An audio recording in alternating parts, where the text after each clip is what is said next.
1999 کی بات ہے کہ اسامہ بن لادن نے $10 ملین بھیجا تھا ایک فوجی جنرل کو، اور اس فوجی جنرل نے اسامہ بن لادن کو نواز شریف سے ملایا اور کہا کہ یہ ہماری مدد کر رہا ہے. اور یہ بھی میں آپ کو کہہ سکتی ہوں کہ اسامہ بن لادن 1989 میں فروری 89 میں سعودی عربیہ واپس چلے گیا.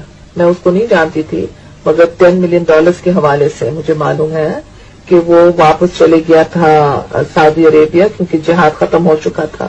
پھر اس کو ہمارے فوجی جنرل نے واپس بلایا کہ جہاد اب تک جاری ہے، کیونکہ پاکستان کے اندر ایک مسلمان عورت نے حکومت سنبھالی ہے، اور جب تک مسلمان عورت کی حکومت ہوگی تو پھر پاکستان کے اندر اسلام خطرے میں ہوگا.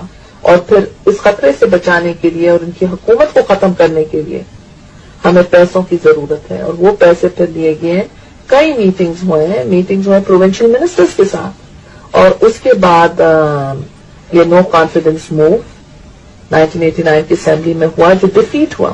مگر ایک فوجی جنرل تھا، اس کا نام میں اس وقت نہیں لینے چاہتی ہوں، جس نے بن لادن کو واپس بلایا. یہ 89 کی بات تھی.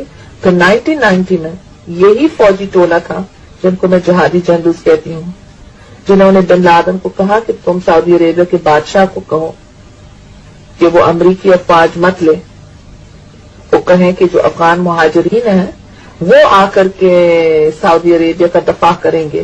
آپ کو یاد ہوگا 1990 میں کویت کا قبضہ ہوا تھا، خطرہ تھا کہ سعودی عربیہ پر بھی صدام حملہ کرے گا. یس. تو اس وقت پھر اسامہ کا تو جھگڑا کنگ کے ساتھ ادھر شروع ہوا، پھر وہ واپس جا نہیں سکا اس جھگڑے کی وجہ سے.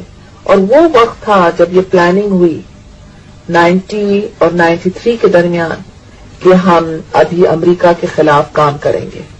اور پہلے اٹیک ورلڈ ٹریڈ سینٹر کے اوپر ہوا، اور اس کے بعد پاکستان کو خطرہ تھا کہ پاکستان کو دہشت گرد ملک قرار دیا جائے گا.